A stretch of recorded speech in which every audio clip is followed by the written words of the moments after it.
Okay dear student, good evening, how are you. अब political history हम लोगों का रुका पड़ा है।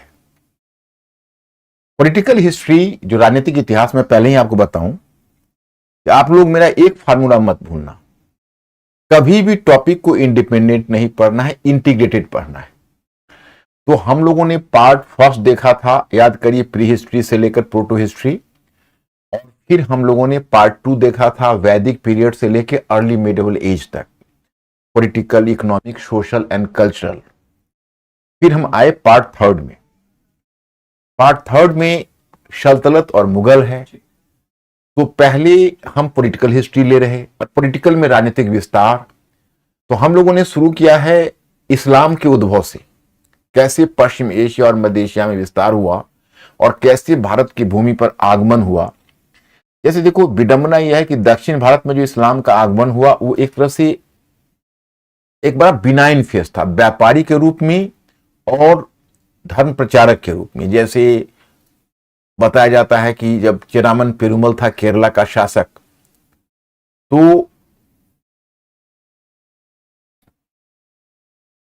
एक मलिक उल दिनार करके एक मुस्लिम धर्म प्रचारक वहां आए उसके कोर्ट में, और वो पैगंबर मोहम्मद के साथ भी रह चुके थे। तो वो मलिक उल दिनार के और इस्लाम के विचारों से इतना प्रभावित हुआ चेर शासक था चेरामन पेरुमल, वह इस्लाम में धर्मांतरित हो गया। और कहानी तो यहां तक है कि यहां से मक्का तक गया हज यात्रा करने वो, और उसी ने पहली मस्जिद केरला में बनी, इंडिया में, चेरामन पेरुमल का।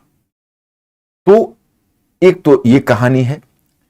फिर अरब व्यापारी दक्षिण में आए और मालाबार तट पर बस गए। तो वहां पर तो इस्लाम का बड़ा ही बिनाइन फेस है। इस्लाम का अगर आक्रामक फेस दक्षिण भारत ने देखा तो अलाउद्दीन खिलजी की सेना मलिक काफूर के साथ, जो मैंने आपको बताया। परंतु उत्तर भारत में पहले अरब वाले आए जिन्होंने सिंध विजय की, विजेता के रूप में आए। फिर वो सिंध तक ही सिमट कर रह गए, जो आप लोगों ने देख लिया। फिर तुर्क आए, तुर्कों को अपेक्षा की सफलता मिली। पहले महमूद गजनी का आक्रमण हुआ, फिर मोहम्मद गोरी ने तुर्की शासन की स्थापना की उत्तर भारत में। और वही इलवरी वंश से लेकर खिलजी वंश तक मैंने आपको कवर किया था। और फिर तुगलक से हमें शुरू करना है और मुगल तक जाना है। और एक एक शासक, राजवंश, शासक और उसके समय में बीते गए इंपॉर्टेंट कारनामे, उसका जिक्र करना है।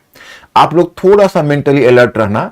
देखो, राजनीतिक इतिहास दो कारणों से जानना आवश्यक है। एक तो आप यूपीएससी भी देते हो, स्टेट सर्विसेज भी देते हो, तो पॉलिटिकल हिस्ट्री से क्वेश्चन हो सकता है, कम होता है लेकिन हो सकता है। दूसरी बात यह है कि पॉलिटिकल हिस्ट्री, जो राजनीतिक इतिहास होता है, वो स्केलेटन होता है, बॉडी का जैसे शरीर होता है, तो उस तरह का राजनीतिक इतिहास, जैसे राजवंश है, शासक है, उसके कारनामे हैं, तो ये एक तरह से बॉडी होता है। जैसे आप कल्चर ही पढ़ोगे तो आप आर्किटेक्चर पढ़ोगे तो उसमें आपका शासक का रेफरेंस आएगा। आप पेंटिंग्स पढ़ोगे, शासक का रेफरेंस आएगा। आप आप अगर संगीत कला पढ़ोगे तो शासक के संरक्षण का रेफरेंस आएगा। लिटरेचर पढ़ोगे तो, साहित्य पढ़ोगे तो शासक का रेफरेंस आएगा।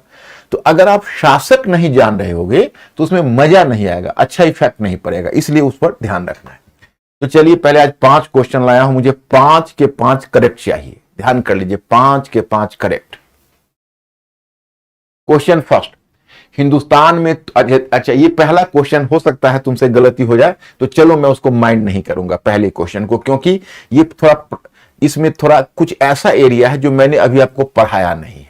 तो इसलिए इस पहला क्वेश्चन को देखिए कि हिंदुस्तान में तुर्की शासन की स्थापना एवं सफलता में किस किन कारकों की भूमिका रही। हिंदुस्तान में तुर्की शासन की स्थापना एवं सफलता में किस किन कारकों की भूमिका रही। एक, घुड़सवार सेना, दूसरा एकता प्रणाली, और तीसरा मुस्लिम मिल्लत की अवधारणा। मिल्लत का मतलब होता है बंधुता, कि हम एक हैं। और एकता प्रणाली एक प्रशासन की प्रणाली है, जो मैं आपको राजनीतिक विस्तार समाप्त करने के बाद प्रशासन में पढ़ाऊंगा। और तीसरा है मुस्लिम मिल्लत, मतलब एक भाईचारे की भावना। अब आपके सामने देखिए चॉइस है, चॉइस ए केवल एक, चॉइस बी 1 और 2, चॉइस सी 1, 2 और 3, और चॉइस डी उपयुक्त में कोई नहीं।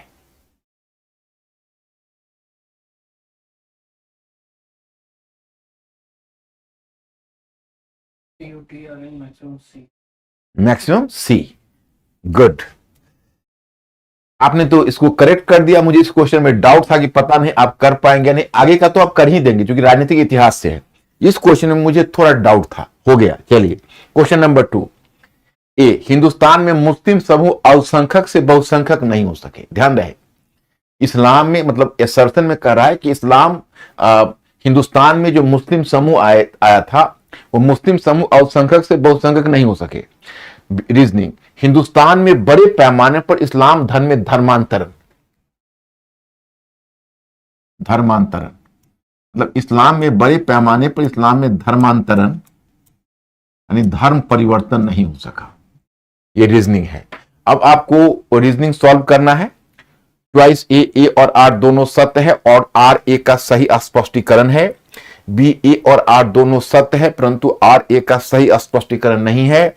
सी ए सत्य है लेकिन आर असत्य है और डी ए असत्य है लेकिन आर सत्य है। Maximum. Choice number A is the correct answer. Yes. Uncle, what about the mic? Mic. What about sound? Okay. Question number 3, Turkan e Chahalgani नामक संगठन किसके द्वारा स्थापित किया गया था? मतलब आपसे पूछा जा रहा है कि तुर्कान ए चहलगानी नामक संगठन किसके द्वारा स्थापित किया गया था। Choice A Qutbuddin Aibak, choice B Iltutmish, choice C Balban, choice D Alauddin Khilji. B fast. Maximum B. Choice number B. B, Iltutmish. Good, you are having the correct choice. ये तीनों आपका करेक्ट हो गया। अब चौथा, राज्य शासन का आधार शासितों की इच्छा होनी चाहिए। राज्य शासन का आधार शासितों की इच्छा होनी चाहिए। घोषणा निम्नलिखित में से किस सुल्तान ने की थी? ए जलालुद्दीन खिलजी, बी बलबन, सी अलाउद्दीन खिलजी, डी मुबारक शाह खिलजी। चलिए अब इस पर आप अपना चॉइस पर कट करिए।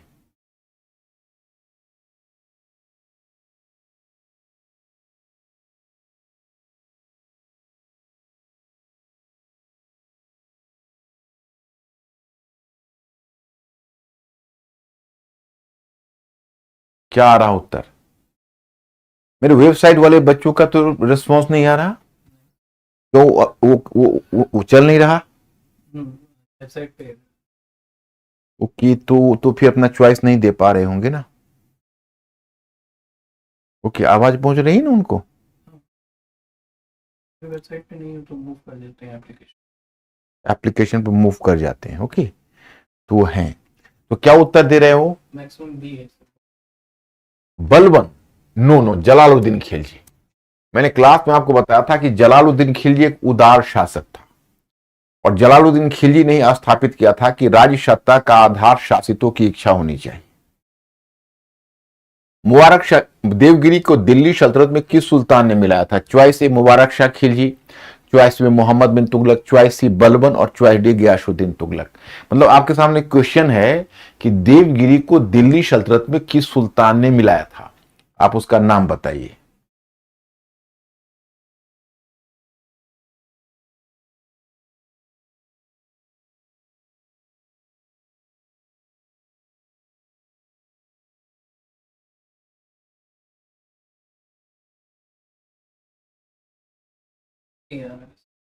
मुबारक Shah Khilji, yes correct answer है मुबारक शाह खिलजी। चलिए, एक आप लोग जलालुद्दीन खिलजी में थोड़ा मात खा गए। क्लास में कि मैंने बताया था तो उसको शायद आपने नोटिस नहीं किया है ना, तो कोई नहीं। अब चलिए, अच्छा आप लोगों को मैं अगर आप थोड़ा पढ़ना चाहते हो, मतलब पेजेज के अलावा, चूंकि आपके पास अगर पढ़ने का टाइम मिलता है, तो अगर टाइम नहीं मिलता है तो मैं जितने पेजेस दूं उसको आप, इसमें तो आपको ज्यादा टाइम लगेगा नहीं, तो आप सप्लीमेंट्री पढ़ सकते हो। जैसे मध्यकालीन भारत, ध्यान रखना मध्यकालीन भारत पुस्तक का नाम होगा, यानी मेडिवल इंडिया और 8वीं सदी से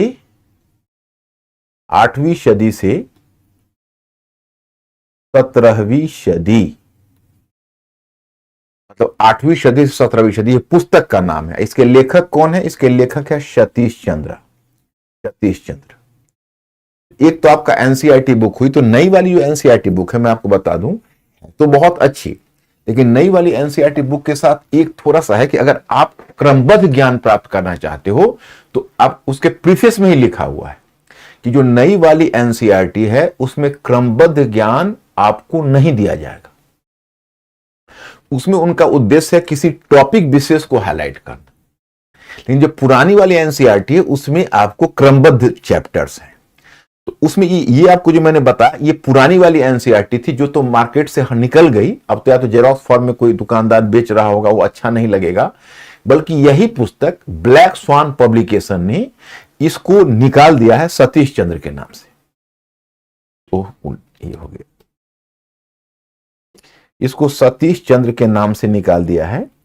तो मैं आप लोगों को सजेस्ट करूंगा कि ये पुस्तक आप लोग खरीद सकते हैं हिंदी में, और खरीद के आप, अगर आपके पास मेरे मटेरियल के अलावा टाइम मिले तो आप इसको पढ़ लो। ये पतली सी ही बुक है और पूरे सल्तनत और मुगल काल की समझ आपको दे देगी। अगर आप इच्छुक हो बुक पढ़ने के लिए, so I have just recommended it. Okay, तो क्या कह रही है सर, मैंने रामचरण शर्मा की भी बुक पढ़ी है, वो ठीक है? रामचरण शर्मा वाली एंशिएंट हिस्ट्री की है प्रिया, अच्छी बुक है रामचरण शर्मा वाली बुक। हालांकि मैं आपको बताऊं कि रामचरण शर्मा मार्क्सवादी तो सतीश चंद्र भी हैं, तो आप बहुत सारे विचार भले ही रामचरण शर्मा के पुराने पर गए हों, लेकिन रामचरण शर्मा बहुत दिग्गज हिस्टोरियन है एंशिएंट हिस्ट्री के, मतलब कह सकते हो कि towering personality and pillar of ancient history. और सबसे बड़ी बात है कि एंशिएंट में रामचरण शर्मा, मिडेवल में सतीश चंद्र और मॉडर्न में बिपिन चंद्र, इनकी बातों में बहुत क्लैरिटी है। जब डील करते हैं तो कोई भी नए स्टूडेंट के लिए इनकी पुस्तक पढ़ना, जैसे मान लो उपिंदर सिंह की बुक है, लेटेस्ट बुक है, बहुत अच्छी है एंशिएंट हिस्ट्री में, लेकिन that should be used for reference book. मैं ऑप्शनल वालों को भी रेफरेंस बुक के लिए यूज करवाता हूं उसको, वैसे नहीं, क्योंकि बहुत ज्यादा वो उसमें बहुत एग्जाम्पल्स है, बहुत भरपूर है, और ऐसी बुक से मैं आपको बहुत ज्यादा फैक्ट्स और इंफॉर्मेशंस का लोड नहीं देना चाहता, है ना। तो ये चीज आपके लिए बहुत अच्छा और सुटेबल रहेगा। तो आप में से कोई अगर लेना चाहे, जैसे प्रिया ने कहा कि भाई रामचरण शर्मा का उसने पढ़ा है, उस पुस्तक आप उसने पढ़ी है, तो फिर अगर आप सतीश चंद्र का भी पढ़ना चाहती हो तो आप पढ़ लो। अब चलिए मैं आपको बता रहा था, हम आपको कहां तक ले आए थे। खिलजी वंश में कुतुबुद्दीन ऐबक इल्तुतमिश,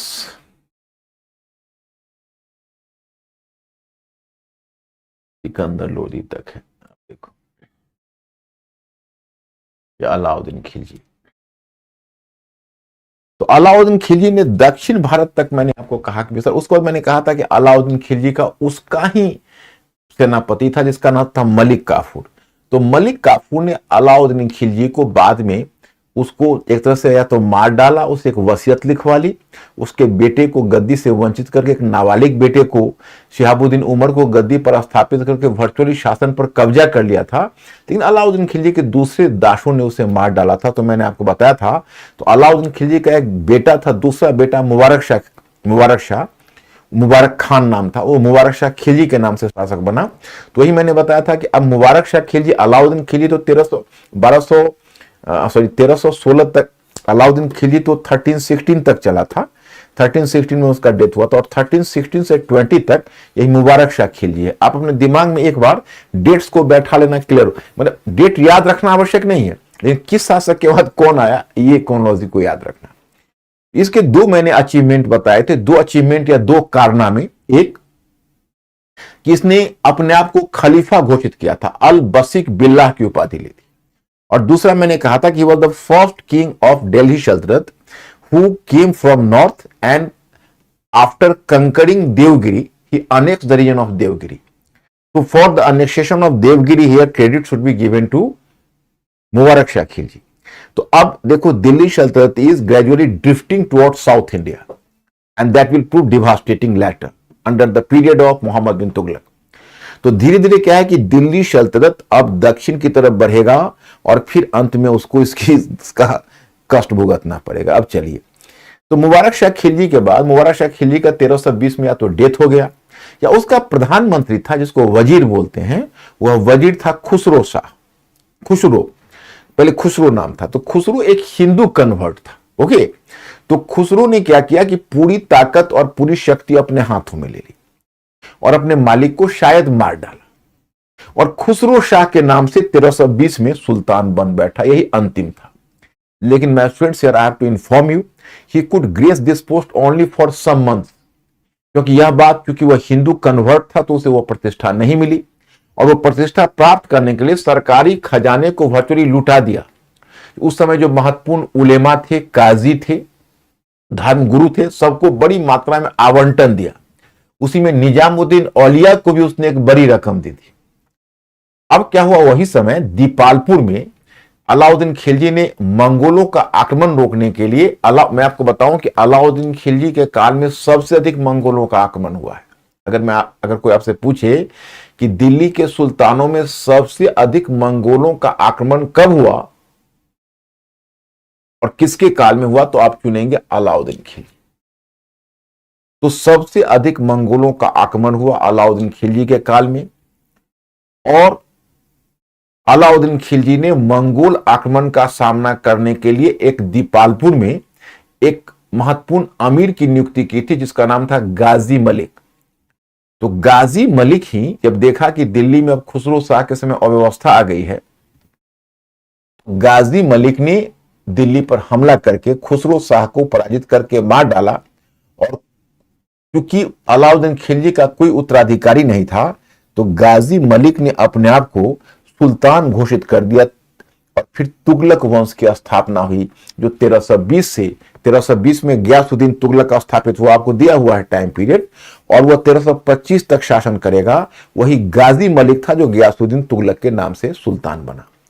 अब देखो, गयासुद्दीन तुगलक के सामने तुम दो ही अचीवमेंट देखोगे। जैसे एक कि उसने एक बंगाल का अभियान किया था, और बंगाल का उस समय स्वतंत्र शासक गवर्नर था जो स्वतंत्र शासक बन बैठा था, उसका नाम था फखरुद्दीन।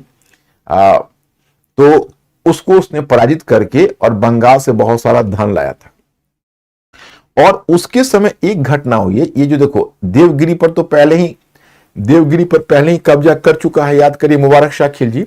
और ये देवगिरी के बाद ये है वारंगल का राज्य। ओके, तो जो वारंगल का राज्य है, वारंगल के राज्य पर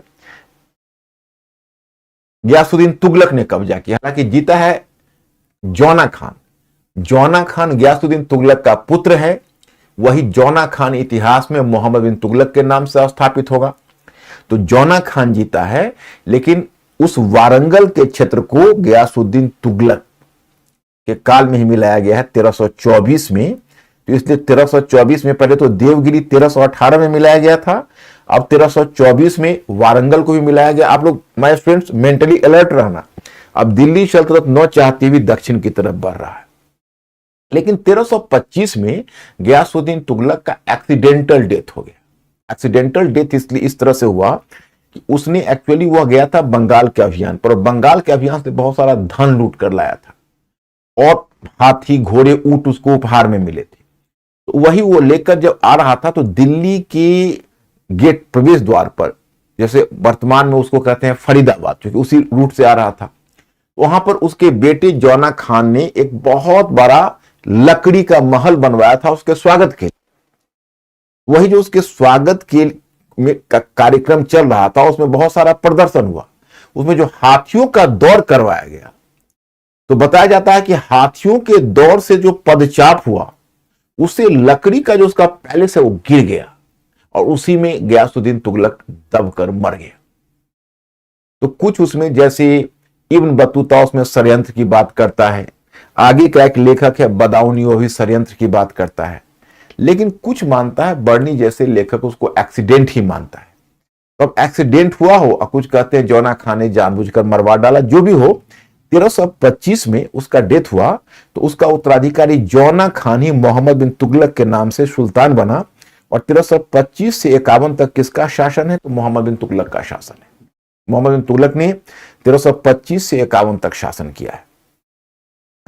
अब आप मोहम्मद बिन तुगलक के काल में देखोगे बहुत विवादास्पद किंग है। सबसे पहली तुम्हें मोहम्मद बिन तुगलक को यह देखो कि जैसे देखो ये देवगिरी को तो मिला चुका था मुबारक शाह खिलजी, वारंगल को गयासुद्दीन तुगलक के समय में वारंगल को मिलाया जा चुका था, और सुदूर दक्षिण तक यानी मदुरई क्षेत्र तक दिल्ली सल्तनत को पहुंचा दिया किसने? तो मोहम्मद बिन तुगलक ने। और यहां पर मोहम्मद बिन तुगलक के साम्राज्य को देखोगे तो यही है, वो केवल उड़ीसा उसके अंतर्गत नहीं है, नहीं तो दक्षिण तक वो अपने साम्राज्य को पहुंचा दिया है, सिंधु नदी से लेकर दक्षिण तक। तो इस तरह से उसका साम्राज्य, सिंधु नदी तो नहीं, हाँ सिंधु नदी से लेकर दक्षिण तक उसका साम्राज्य सुदूर दक्षिण तक, मतलब थोड़ा सा दक्षिण में मदुरई बचा हुआ, अन्यथा पूरा हिंदुस्तान में उसने साम्राज्य फैला दिया। एक यहाँ पर कुछ राजपूत राज्य बचे हुए हैं, यहाँ पर उड़ीसा बचा हुआ है, अन्यथा इतना बड़ा साम्राज्य उसने बनाया। लेकिन उसके बारे में आपने सुना होगा बर्नी ने, और उसके बर्नी, अमीर खुसरो, उसके बाद आगे मलिकुल अबसार का लेखक अल उमरी है, कई लेखकों ने मिलकर इसके परियोजनाओं के बारे में लिखी है। इसकी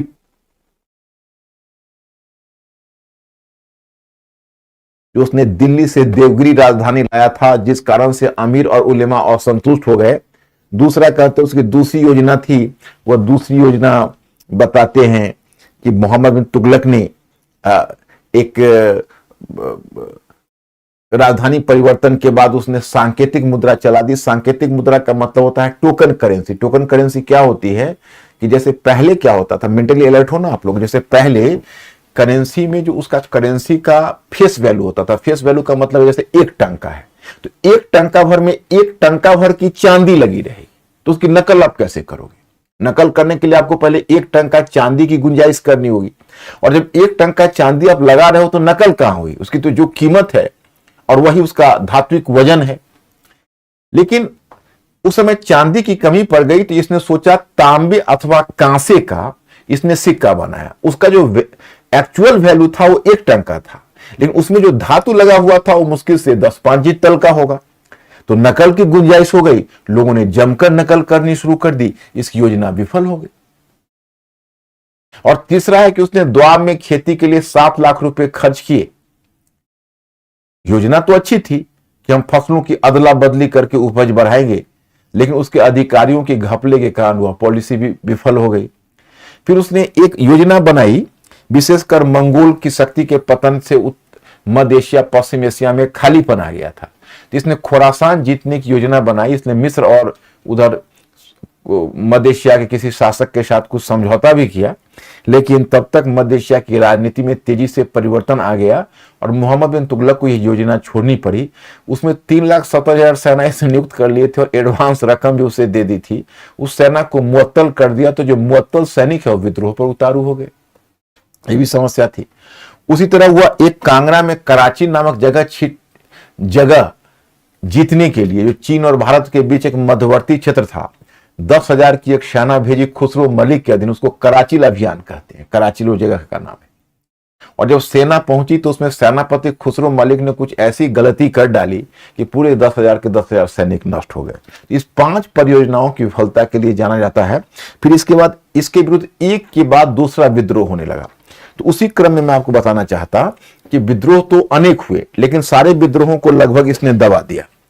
अब इसमें यह दबा नहीं पाया, जैसे 1335 में आहसान शाह के अधीन मदुरई का राज्य स्वतंत्र हो गया। ओके, मैंने अपने मैटर में भी दिया हुआ है।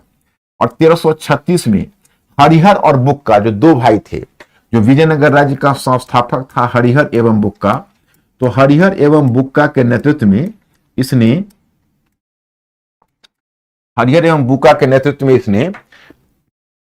ये जो राज्य है, ये 5 संगम भाई थे, इन्होंने मिलकर विजयनगर राज्य की स्थापना कर ली। तो वो मदुरई का राज्य हुआ, यह विजयनगर का राज्य हुआ। और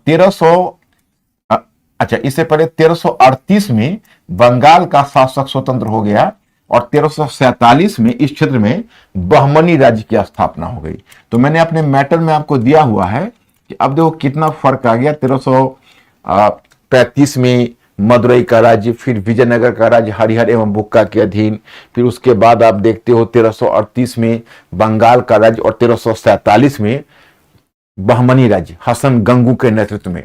और एक के बाद दूसरे राज्य स्वतंत्र होते रहे और इन विद्रोहों को दबाने का प्रयास करते हुए एक जगह से दूसरी जगह भागते हुए वो गया और अंत में थट्टा नामक स्थान पर, उस सिंध में थट्टा नामक स्थान पर 1351 में उसका डेथ हो गया।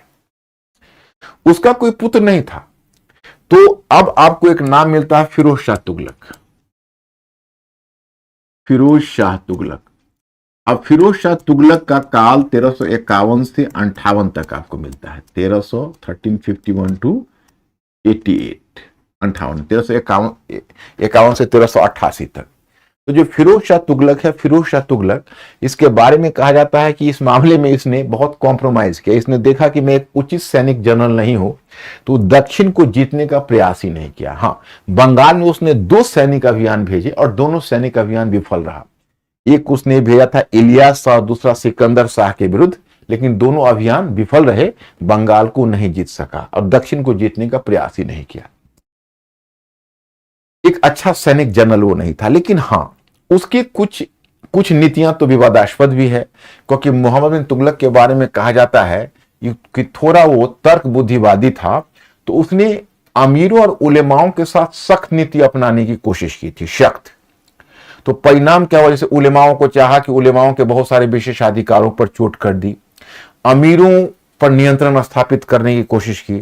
तो मोहम्मद बिन तुगलक के अंतिम दिनों में अमीर और उलेमाओं का बहुत विद्रोह और असंतोष था। तो इसको दूर करने के लिए फिरोज शाह तुगलक ने उनको संतुष्ट करने वाली नीति अपनाई, जो भी अपने आप में घातक थी। जैसे उसने धार्मिक कट्टरता की नीति को अपना दी और धार्मिक कट्टरता को जिलाने का प्रयत्न किया। और दूसरा, उसने अमीरों को खुश करने के लिए अमीरों के पद को वंशानुगत बना दिया। मैं आपको बताऊंगा प्रशासन में कि अमीरों के पद को बहुत चुस्त रखा जाता था, उसने वंशानुगत बना दिया। परिणाम हुआ कि दिल्ली सल्तनत का आधार कमजोर हो गया। हाँ, उसने एक अच्छा काम जरूर किया कि राज्य को एक लोक कल्याणकारी रूप देने की कोशिश की और इसी क्रम में कुछ विभाग बनाए थे, जैसे दीवाने खैरात, जिसमें गरीब मुसलमानों को पुत्री के विवाह के लिए उसे खैरात देने की व्यवस्था थी। उसी प्रकार से रोजगार ब्यूरो, जिसके माध्यम से उसने रोजगार बढ़ाने का प्रयत्न किया था, और वही था उसका दीवाने इस्तिहाक, मतलब पेंशन विभाग। जो वयोवृद्ध मुसलमान हैं उनको जीने के लिए पेंशन की व्यवस्था की बात की। तो इन सब का थोड़ी उसकी पॉपुलैरिटी को, मतलब थोड़ी उसकी लोकप्रियता मिली, और that is going to boost up his popularity. लेकिन इसके अलावा तो उसका कोई काम बहुत अच्छा नहीं था। 1388 में फिरोज शाह तुगलक का डेथ हो गया।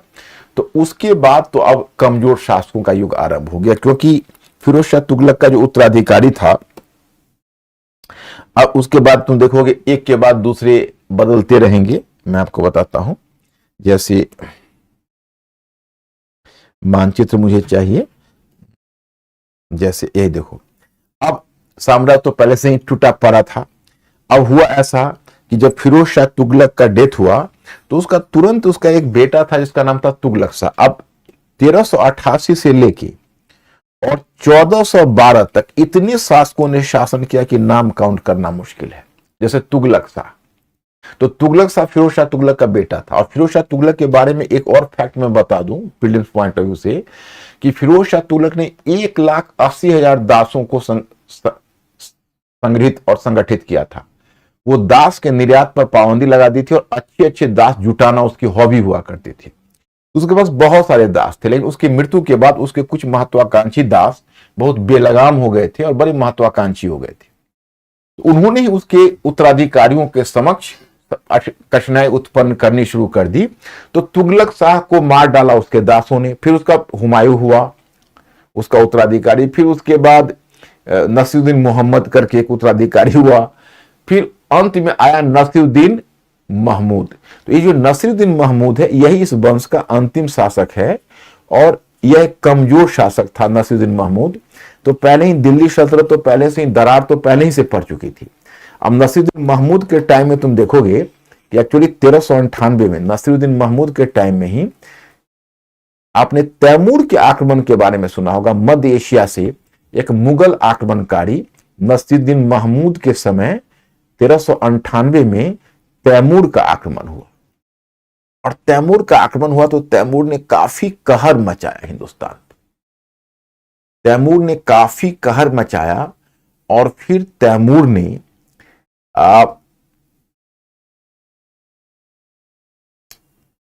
जैसे मैं इसको ऐसे बताता हूं कि पहले काफी कहर मचाया तैमूर ने और लगभग 1.5 लाख लोगों को मार डाला और 1 लाख लोगों के यहां से बंदी बनाकर समरकंद ले गया।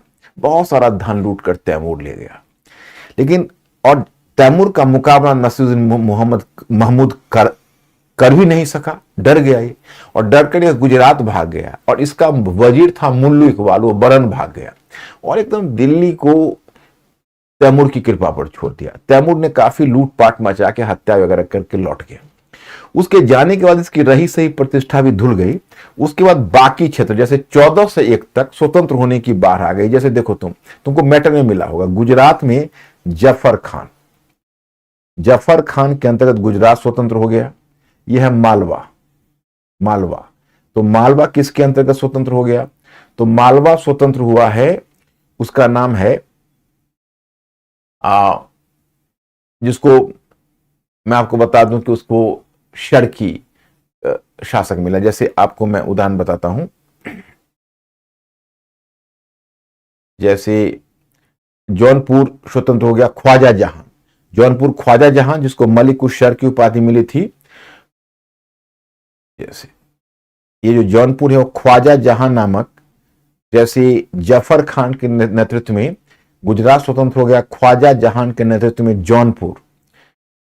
जौनपुर स्वतंत्र हो गया, और मालवा दिलावर खान के नेतृत्व में मालवा स्वतंत्र हो गया। दिलावर खान जौनपुर बनारस के पास है, वो ख्वाजा जहां के नेतृत्व में स्वतंत्र हो गया, और दिलावर खान के नेतृत्व में मालवा, मैटर में लिखा हुआ मालवा स्वतंत्र हो गया, और जफर खान के नेतृत्व में गुजरात स्वतंत्र हो गया। अब एक तरह से दिल्ली सल्तनत टूट गया। अब 1412 में नसीरुद्दीन महमूद का जब डेथ हो गया तो कोई भी तुगलक शासक गद्दी पर नहीं बैठा।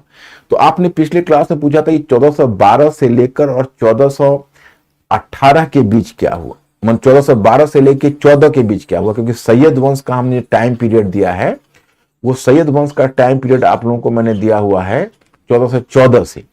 तो आपके मन में जिज्ञासा है कि भाई 1414 में जब सैयद वंश की स्थापना हुई तो ये बीच के टाइम पीरियड में कौन था? तो 1412 के बाद जो सिंहासन खाली हुआ तो पता नहीं एक दौलत खान लोदी करके, हालांकि आगे भी एक दौलत खान लोदी है, फेमस दौलत खान लोदी आपको आगे मिलेगा, यहां भी दौलत खान लोदी नाम करके एक शासक था जो दिल्ली की गद्दी पर विराजमान हो गया, और लगभग दिल्ली की गद्दी पर वह 2 वर्षों दिल्ली की गद्दी पर वह विराजमान हो गया और दिल्ली की गद्दी पर कब्जा जमाए रखा। तभी क्या है, ये देखो इधर मैं आपको बताता हूं, ये पंजाब है।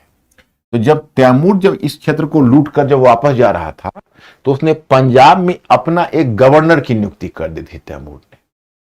तो उसके गवर्नर का नाम था खिज्र खान, वो उसके पंजाब का गवर्नर था, है ना। तो खिज्र खान जब देखा 1414 में, तो खिज्र खान यहां से बढ़ा और यहां से आके दिल्ली पर आकर कब्जा कर लिया खिज्र खान ने। तो 1414 में मैंने आपको बताया कि 1414 में यही जगह है कि आपको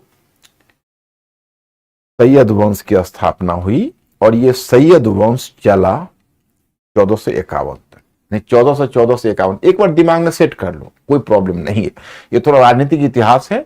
आप देखो आज कितना तक हम पहुंच जाते हैं, कोशिश करने के मुगल तक आगे एडवांस में बढ़ने का, लेकिन बहुत शासक है, बड़े मुद्दे हैं। एक बार आप दिमाग में सेट कर लो, छोटे छोटे फैक्ट पर जाने की आवश्यकता नहीं है, एक पूरी तस्वीर केवल देख लो। तो 1414 से 1451 तक सैयद वंश रहा। सैयद वंश में खिज्र खान का उत्तराधिकारी हुआ था मोहम्मद शाह, खिज्र खान का उत्तराधिकारी हुआ था मुबारक शाह।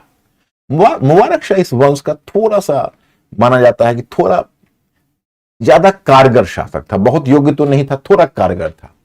इसी मुबारक शाह के दरबार में एक प्रसिद्ध फारसी लेखक रहा था। फारसी क्या होती है और फारसी लिटरेचर क्या था, एक कल्चर वाले कॉलम में बताऊंगा। जिसके कोर्ट को डेकोरेट कर रहा था, इसके कोर्ट में एक महत्वपूर्ण लेखक रहता था जिसका नाम था याहिया बिन अहमद सरहिंदी। तो याहिया बिन अहमद सरहिंदी ने तारीख मुबारक शाही इसके सम्मान में लिखी है, जो मैं आपको पर्शियन जब मैं लिटरेचर पढ़ाऊंगा तो बताऊंगा। और यहां फिलहाल जान लो मुबारक शाह ये लगभग 1400 ईस्वी सन जानने की जरूरत नहीं है, सिर्फ ये जान लो कि 1414 में स्थापित हुआ। 1421 मुझे तो याद है लेकिन मैं तुम लोगों को उसमें नहीं फंसाना चाहता। ये 1421 से 34 तक मुबारक शाह ने किया था, लेकिन उस पर ध्यान नहीं देना है। तो मुबारक शाह का उत्तराधिकारी मोहम्मद शाह हुआ और मोहम्मद शाह का उत्तराधिकारी आलम शाह हुआ। यही आलम शाह इस वंश का अंतिम शासक है। तो आलम शाह के विषय में कहा जाता है कि आलम शाह मतलब कमजोर किस्म का शासक था और उसका सेनापति था, उस सेनापति का नाम था बहलोल लोदी। तो बहलोल लोदी उसका जो सेनापति था, उसका कमांडर था। He was a very ambitious man. वो अफगान था, ये बाकी सब तुर्क हैं। तो बहलोल लोदी एक बड़ा ही एम्बिशियस इसका मैन था एंड इसका मिलिट्री कमांडर था। तो वैसे भी आलम शाह को डाउट हुआ कि अगर यह मुझे नहीं मारेगा तो कम से कम आंखें तो निकाल ही लेगा, इससे बेहतर है कि मैं अपनी जान बचा के निकल जाऊं। तो कहा जाता है उसने 1451 में स्वेच्छा से अपनी सत्ता बहलोल लोदी को सुपुर्द कर दी और बाकी अपना धन समेटकर शेष जिंदगी बदायूं में आराम से जीने के लिए चला गया। और इसकी वैसे भी आलम शाह के समय तक जो सल्तनत है वो इतना कमजोर हो चुका था कि शाहनशाह के विषय में एक फिकरा चल निकला था, शाहनशाही शाह आलम उत दिल्ही से पालम। शाहनशाही शाह आलम उत दिल्ही से पालम का मतलब हुआ, शाह आलम का मतलब हुआ दुनिया का राजा। तो एक कोटेशन चल निकला कि ये तथाकथित जो विश्व का राजा है, शाह आलम का मतलब पूरे दुनिया का राजा, तो ये तथाकथित जो विश्व का राजा है उसका साम्राज्य दिल्ली से लेकर पालम तक है। पालम मतलब है दिल्ली में ही एयरपोर्ट पालम है, आपने नाम सुना होगा या हो सकता है देखा भी हो।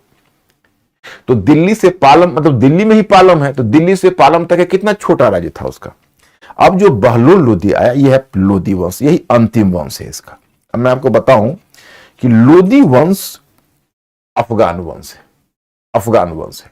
और लोदियों में तुम देखोगे एक समस्या है जो अफगानों की आज भी अफगानिस्तान में समस्या है। क्या है? तो ट्राइबल स्ट्रक्चर है। ट्राइबल का मतलब होता है समतामूलक समाज है। तो समतामूलक समाज है और राजतंत्र मोनार्की को स्थापित होने के लिए थोड़ा सा हायरार्की का बना होना चाहिए।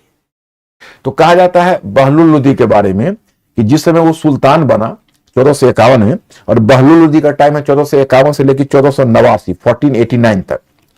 तो बहलोल उस समय भारत हिंदुस्तान में अफगानों की संख्या कम थी। तो बहलोल लोदी ने पेशावर के पास एक जगह है रोह, तो रोह के अफगानों से अपील की कि तुम आ जाओ हिंदुस्तान में, तुम गरीबी से छुटकारा पा जाओगे और हम एक साम्राज्य बना लेंगे। तो अब्बास खां शेरवानी करके एक अफगान इतिहासकार है, वो कहता है कि जिस समय बहलोल लोदी ने अपील की तो उसी समय रोह के अफगान ऐसे हिंदुस्तान में दौड़े मानो टिड्डी दल दौड़ रहे हैं। टिड्डी दल की तरह रोह के अफगान हिंदुस्तान की तरफ दौड़। तो यह अपने आप में एक बहुत ही इंपॉर्टेंट चीज है। बहलोल लोदी ने 1451 से लेके 1489 तक, 1451 से लेके 1489 तक शासन किया है। और लेकिन बहलोल लोदी के बारे में कहा जाता है अपने दरबार में सिंहासन स्थापित नहीं किया, क्योंकि उसके जो अमीर थे उसके साथ समानता का व्यवहार करते थे। तो क्या था कि अपने अमीरों के साथ वो कारपेट पर बैठता था, कालीन पर, और पीछे मसनद लगाकर। तो उसके जो अमीर थे उनको मसनद आली कहलाते थे। तो बहलोल लोदी के समय तक तो जो मोनार्की है उसकी स्थिति मजबूत नहीं हुई अफगानों की मोनार्की को। फिर उसके बाद उसका उत्तराधिकारी हुआ सिकंदर लोदी। तो सिकंदर लोदी का टाइम है 1489 से 1517। ये थोड़ा योग्य शासक भी था, बहादुर भी था। बहादुर तो खैर बहलोल लोदी भी था। बहलोल लोदी के विषय में कहा जाता है कि बहलोल लोदी ने जौनपुर पर हमला किया था और जौनपुर का अंतिम शासक था जिसका नाम था हुसैन शाह सरकी। तो हुसैन शाह सरकी को उसने खदेड़ दिया था और जौनपुर पर कब्जा किया था बहलोल लोदी ने ही। लेकिन ध्यान रहे, बहलोल लोदी ने जौनपुर को दिल्ली सल्तनत में मिलाया नहीं था, बल्कि इधर उसने सिकंदर लोदी को अगर उसने दिल्ली का सुल्तान बनाने का निर्णय लिया तो उसका एक दूसरा बेटा था, उसका नाम था बरबक शाह। तो बरबक शाह को उसने जौनपुर में स्थापित किया था, लेकिन जब सिकंदर लोदी आया तो उसने बरबक शाह को खदेड़ दिया जौनपुर से, और जौनपुर को उसने दिल्ली सल्तनत में मिला लिया। तो जौनपुर को मिलाने से उसके राज्य का विस्तार शुरू हो गया।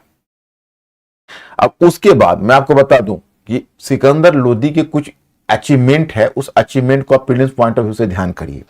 पहली बात, इसने आगरा को स्थापित करने का श्रेय, उसको कैपिटल यानी आगरा को स्थापित करने का श्रेय सिकंदर लोदी को। 1504 या 6 में उसने आगरा की स्थापना की थी। और आगरा पर स्थापना इसलिए उसने आगरा को अपनी राजधानी बनाई थी ताकि पूर्वी राजस्थान के क्षेत्र को उसने जीता था, धौलपुर वगैरह, ग्वालियर। तो उस क्षेत्र पर कब्जा जमाए रखने के लिए इसने आगरा की स्थापना की और आगरा को कैपिटल बनाया सिकंदर लोदी, नंबर 1। नंबर 2, इसने भूमि का मेजरमेंट करवाया। राजस्व को जैसे अलाउद्दीन खिलजी ने भूमि का मेजरमेंट करवाया था, भू राजस्व को भूमि का मेजरमेंट करके निर्धारित किया था, उसी प्रकार से सबसे पहला, जैसे अगर आपसे कोई पूछे कि दिल्ली का कौन सा पहला सुल्तान था जिसने लैंड मेजरमेंट करवाया, तो द्वाब क्षेत्र में लैंड मेजरमेंट अलाउद्दीन खिलजी ने करवाया था। और फिर मोहम्मद तुगलक ने भी आगे करवाया, लेकिन सिकंदर लोदी ने भी लैंड मेजरमेंट करवाया। और इसने एक लैंड मेजरमेंट में एक विशेष प्रकार का एक इकाई बनाया, उसको कहते हैं गज ए सिकंदरी। तो एक तो यह अचीवमेंट है। दूसरी बात है कि सिकंदर लोदी के बारे में एक दिलचस्प बात मैं और भी बताऊं, ये कविता लिखता था, और कविता लिखता था, और कविता ये सिकंदर लोदी के नाम से नहीं लिखता था, गुलरुखी के नाम से लिखता था, Gulrukhi. He used to write in the name of Gulrukhi. ये पेन नेम था। जैसे कई बार होते हैं कवि और लेखक, वो अपने असली नाम से नहीं लिखते हैं, छद्म नाम से लिखते हैं, उसको पेन नेम बोलते हैं। तो गुलरुखी के नाम से लिखता था। और एक बात मैं और भी बताऊं कि सिकंदर लोदी राजतंत्र को मजबूत बनाना चाहता, अफगान राजतंत्र को, इसलिए अपने दरबार में उसने सिंहासन को स्थापित किया था और अमीर और सुल्तान के बीच एक दूरी लाने की कोशिश की थी। कहा जाता है कि वो जानबूझकर अमीरों को अपने दरबार में घंटों खड़ा रखता था ताकि जो अमीर हैं उसे बराबरी का दावा ना करे। लेकिन बहुत सारे अमीर इस बात से आगे चल के असंतुष्ट हो गए और उसका उत्तराधिकारी हुआ सिकंदर लोदी। तो सिकंदर लोदी का टाइम पीरियड है सिकंदर लोदी का उत्तराधिकारी हुआ इब्राहिम लोदी, जिस वंश का अंतिम शासक है। 1517 से 26 के बीच इब्राहिम लोदी ने शासन किया है। अब इब्राहिम लोदी के विषय में कहा जाता है कि उसने भी अमीरों को सिकंदर लोदी की तरह अनुशासित करना चाहा, तो अमीर उससे अच्छे खासे नाराज हो गए, उसके विरुद्ध विद्रोह कर दिया। जब अमीरों ने विद्रोह कर दिया, उसी में दौलत खान लोदी था एक अमीर, और दौलत खान लोदी जो पंजाब का स्वतंत्र शासक बन बैठा, और दरिया खान नुहानी बिहार का स्वतंत्र शासक बन बैठा था। तो वह दौलत खान लोदी था जिसने बाबर को हिंदुस्तान आने के लिए निमंत्रण दिया था, दौलत खान लोदी। अब मैं आपको बताऊं कि वही समय है कि मैं उत्तर भारत में एक शक्ति संतुलन बताता हूं कैसे बना हुआ है। जैसे मेवाड़ का शासक था, वह मेवाड़ का शासक था, एक मिनट देखिए, एक मेवाड़ का राज्य था, तो मेवाड़ का शासक थे राणा सांगा। और गुजरात का एक राज्य था, एक मेवाड़ का राज्य था, एक गुजरात का राज्य था। ये राजपूत स्टेट मेवाड़ का था, ये गुजरात का राज्य था, ये मालवा का राज्य था, और ये दिल्ली आगरा का राज्य था, लोधी राज्य था। ये तो बंगाल का राज्य उधर है। तो क्या हुआ कि पहले जो गुजरात, मालवा और मेवाड़ के बीच एक प्रकार का शक्ति संतुलन बना हुआ था। मतलब शक्ति संतुलन इस रूप में कि गुजरात, मालवा और मेवाड़ का राणा कुंभा, गुजरात का अहमद शाह और मालवा का महमूद खिलजी, ये सब आपस में लड़ते थे और लगभग इनकी शक्ति एक तरह की थी कि कोई किसी को जीत नहीं सकता था। लेकिन अचानक से मालवा की शक्ति काफी कमजोर हो गई, तो उसमें गुजरात का भी हस्तक्षेप होने लगा और मेवाड़ का भी हस्तक्षेप होने लगा। और मालवा के दरबार में दो गुट बन गए, एक राजपूत गुट और एक मुस्लिम गुट। तो मुस्लिम गुट को समर्थन मिलता था गुजरात से, गुजरात के शासक से, और राजपूत गुट को समर्थन मिलता था मेवाड़ के शासक थे महाना सांगा, उससे। तो महाना सांगा कहा जाता है कि उस समय मालवा के दरबार में जो राजपूत गुट था उसका नेता था मेदिनी राय। जो चंदेरी का शासक था, मतलब चंदेरी का उस समय वो कुलीन होगा, मतलब सामंत की तरह। तो वो एक घटना हुई और मेदिनी राय ने सहायता के लिए महाराणा सांगा से अपील की। तो महाराणा सांगा मेवाड़ से आए और मेदिनी राय के पक्ष में उसने जो मालवा का शासक था, उसका नाम था महमूद द्वितीय, उसको पराजित किया और महमूद द्वितीय को बंदी बनाकर यहां से मेवाड़ लेते चलेगा और 6 महीने तक बंधक बना के रखा। अब उसकी बढ़ती हुई शक्ति से उस समय लोधी शासक इब्राहिम लोधी चिंतित हो गया और तब तक क्या हुआ कि इधर महाराणा सांगा पूरब की तरफ अपनी सीमा का विस्तार करते हुए आगरा के निकट पहुंच गए थे। एक जगह था पिलिया खार। तो अब इब्राहिम लोधी चिंतित हो गया कि कहीं महाराणा सांगा आगे हमारे लिए खतरा न बन जाए। तो इब्राहिम लोधी ने उसी समय, ये घटना है 1518 की, 1518 में इब्राहिम लोधी ने महाराणा सांगा पर हमला कर दिया और फिर एक युद्ध हुआ, उसको कहते हैं खतौली का युद्ध। तो महाराणा सांगा पर इब्राहिम लोधी ने हमला कर दिया, खतौली का युद्ध हुआ। लेकिन खतौली के इस युद्ध में महाराणा सांगा ने इब्राहिम लोधी को पराजित कर दिया। इब्राहिम लोधी महाराणा सांगा को नहीं जीत सका, लेकिन तब है कि महाराणा सांगा भी दिल्ली से उसको नहीं भगा सकते थे।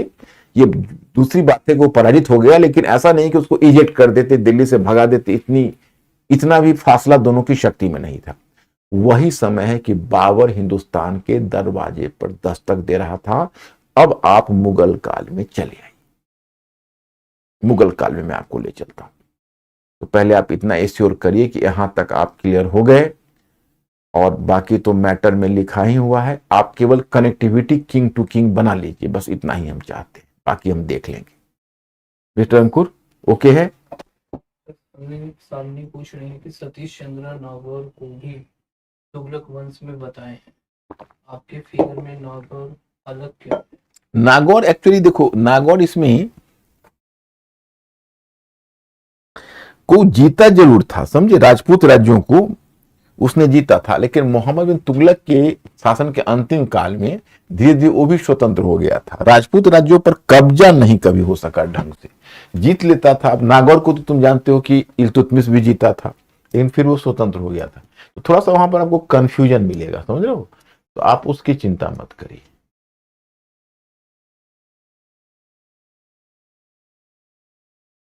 ये है ना, ये फिगर क्यों, नागौर इतना बड़ा नहीं है, नागौर तो एक क्षेत्र है, यहाँ पर और राजपूत राज्य हैं।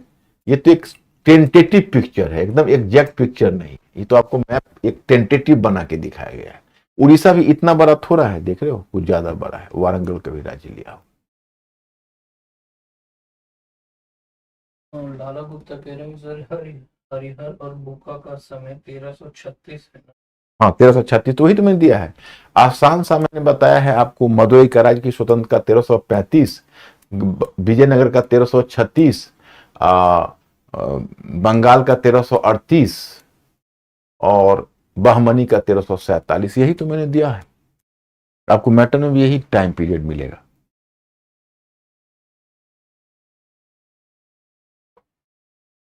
ओके, बस केवल किंग टू किंग आप सेट कर लो हल्का सा, आप बाकी आपको कोई इसके लिए, इस टॉपिक के लिए बहुत टेंशन नहीं लेना। अब चलते हैं बाबर का। देखिए, मध्य एशिया में मैं आपको बताऊं कि तैमूर ने पश्चिम एशिया से मध्य एशिया तक एक बड़े साम्राज्य की स्थापना की थी। मैंने तैमूर का साम्राज्य ईरान से तुरान तक फैला हुआ था। तुरान कहते हैं मध्य एशिया को और ईरान कहते हैं पश्चिम एशिया को। लेकिन तैमूर की मृत्यु के बाद मध्य एशिया में जितने भी साम्राज्य हुए, मैं आपको बताऊं कि चंगेज खान के साथ भी यही हुआ था कि मध्य एशिया में जो भी इंपायर्स आते, तो इंपायर्स में एक गलत परंपरा थी। और परंपरा क्या थी? साम्राज्य को विभाजित करने की परंपरा। उत्तराधिकारियों में साम्राज्य को विभाजित कर दिया जाता था। इस लिहाजन जो मुगल्स जो तैमूर का साम्राज्य उसके मरने के बाद विभाजित हो गया, तो वहां पर छोटे छोटे उनके उत्तराधिकारियों में बट गया। तो एक तरह से उसके साम्राज्य का विघटन हो गया, पतन हो गया। उससे जो राजनीतिक शून्य की स्थिति उत्पन्न हुई, राजनीतिक शून्य, तो उसमें एक साम्राज्य बन गया मध्य एशिया में, उसका नाम था उज्बेक साम्राज्य। क्या नाम था? उज्बेक। इसका नाम याद रखिएगा। वैसे आप लोग अगर सतीश चंद्रा वाली बुक भी पढ़ने होंगे तो आप उसमें पढ़ सकते हो। एक सीरियल बना था एम्पायर करके सीरियल शायद आया था, आपने देखा वेब सीरीज में, जिसमें शैवानी खान उज्बेक के बारे में, जो बाबर का प्रतिद्वंदी था उसके बारे में था। तो उज्बेक, तो ये एक उज्बेक साम्राज्य बना मध्य एशिया में, और पश्चिम एशिया में सफावी पश्चिम एशिया में सफावी साम्राज्य था। ये सफावी साम्राज्य ईरानी साम्राज्य, ध्यान रखना, जो सफावी साम्राज्य है वो सफावी साम्राज्य ईरानी साम्राज्य है। और उज्बेक, जो सफावी साम्राज्य है वो शिया है, उज्बेक सुन्नी है। और उज्बेक साम्राज्य के बगल में, क्योंकि ये पुराना मुगल साम्राज्य टूटा था, तो उसमें छोटा छोटा राज्य था। वो छोटे छोटे राज्य मुगल राजकुमारों के, मुगल शासकों के अधीन थे। क्योंकि मुगल अब बढ़ चुके थे तो छोटे छोटे हो चुके थे। तो उसी में फरगना का एक राज्य था। तो फरगना का शासक हुआ करता था बाबर का पिता उमर शेख मिर्जा। तो उमर शेख मिर्जा की जो अचानक मृत्यु हो गई 1494 में, एक्सीडेंटल डेथ, तो बाबर बन गया उसका उत्तराधिकारी। तो बाबर 1497 में संभवतः उसका उत्तराधिकारी बना, और उसके बाद बाबर ने शासन करना शुरू किया। तो उसमें बाबर बहुत ही महत्वाकांक्षी था, और उसमें मध्य एशिया में एक क्षेत्र था, मैं कहानी बता रहा हूं बाबर की, वो कहानी है मध्य एशिया में एक क्षेत्र था, उसका नाम था समरकंद। तो बाबर की इच्छा मध्य एशिया में उस समरकंद को जीतनी थी, और समरकंद उसके चाचा हेरात के शासक के अधीन था। तो वो गया और जाके बहुत मुश्किल से, चूंकि बाबर बहुत ही एडवेंचरस था, बहुत साहसी था, बहुत हिम्मती था, वो फरगना छोटा राज्य था, और समरकंद तैमूर का कैपिटल रहा था, तो समरकंद का अपना एक अलग महत्व था। बाबर समरकंद को जीत लिया। लेकिन तभी जो उसका चाचा हेरात का शासक था, उसने सैवानी खान उज्बेक से सहायता ले ली। तो सैवानी खान उज्बेक से सहायता ली, तो सैवानी खान उज्बेक पहुंच गया, और वो समरकंद से बाबर को खदेड़ दिया। तो अब बाबर, तब तक बाबर का एक सौतेला भाई था, उसने फरगना पर कब्जा कर लिया। तो फॉर टाइम बीइंग बाबर सड़क पर आ गया, फरगना भी निकल गया और समरकंद भी निकल गया। मैं आपको बताऊं कि कोई कोई आदमी का लाइफ होता है जो बहुत ही इलस्ट्रियस होता है, तो बाबर का लाइफ भी उतना ही इलस्ट्रियस है। बाबर, ये ठीक है आक्रमणकारी हो, आप अब उसको विदेशी भी नहीं कर सकते, क्योंकि भारत में, अपने हिंदुस्तान में उसने अपने शासन की स्थापना किया। तैमूर यकीनन विदेशी था, और उसने बहुत गलत क्या लूट कर चला गया, लेकिन बाबर तो हिंदुस्तान में ही रह गया, उसके जो उत्तराधिकारी थे यहीं सेटल कर गए। तो बाबर का जो लाइफ है इलस्ट्रियस, कभी कभी क्या होता है, जो बहुत जिसको आप इज्जत की दृष्टि से नहीं भी देखते, नहीं, उसके लाइफ में कुछ ऐसा अट्रैक्शन होता है जो आपको बरबस उसकी तारीफ करने के लिए मजबूर कर देता है। मैंने बाबर का जो तुजुके बाबरी देखोगे, तो देखोगे 10 वर्ष की उम्र में वो बालक का पिता उसके आंखों के सामने ऊपर वृक्ष पर चिड़िया पकड़ते हुए गिर के मर गया सामने में, और वो एक बूंद आंसू इसलिए नहीं बहाया, उसको बहुत रोना आ रहा था 10 वर्ष के बालक को, कि कहीं उसकी माता, उसकी जो मां है, वह मां अपने को संभाल नहीं पाएगी, तो मां को ढांढस देने के लिए उसने आंखों में एक बूंद आंसू नहीं आने दिया। और 10 वर्ष का वो बालक शासक बना, और 14 वर्ष में वो समरकंद को जीत लिया। मतलब 1494 में शासक बना था, 1497 में समरकंद को जीता था, 3 वर्ष के बाद। 1494 में ही became the ruler, and 1497 Samarkand को जीत लिया। और जब समरकंद को जीता, उसके सौतेले भाई ने फरगना पर कब्जा कर लिया, उसके चाचा हेरात के शासक ने समरकंद पर कब्जा कर लिया। सॉरी, उसके मतलब सैवानी खान उज्बेक की सहायता से, उज्बेक शासक की सहायता से, फिर सैवानी खान ने उसको समरकंद से खदेड़ दिया। तो वो जो दृश्य है, वो घुटना टेक देता है जमीन पर कि नाउ आई एम फिनिश्ड, अब मैं फिनिश्ड हो गया, क्योंकि अब मुझे दोनों निकल गया, अब मैं कुछ नहीं हूं, मैं भिखारी हूं। लेकिन तभी उसके अंदर से स्वाभिमान जगा, नहीं, मैं हार नहीं मान सकता, मैं हार को अस्वीकार करता हूं। अब सोचिए कितना जीवट इंसान था, मैं हार को ही अस्वीकार करता हूं। I am going to deny the defeat. जीतने के सिवा हमारे पास विजय के सिवा, जीतने के सिवा दूसरा कोई विकल्प नहीं, हमें जीतना है। और वो जानते हो 50 सोल्जर्स को इकट्ठा किया, वहां से फरगना को जीतने की प्रक्रिया शुरू की।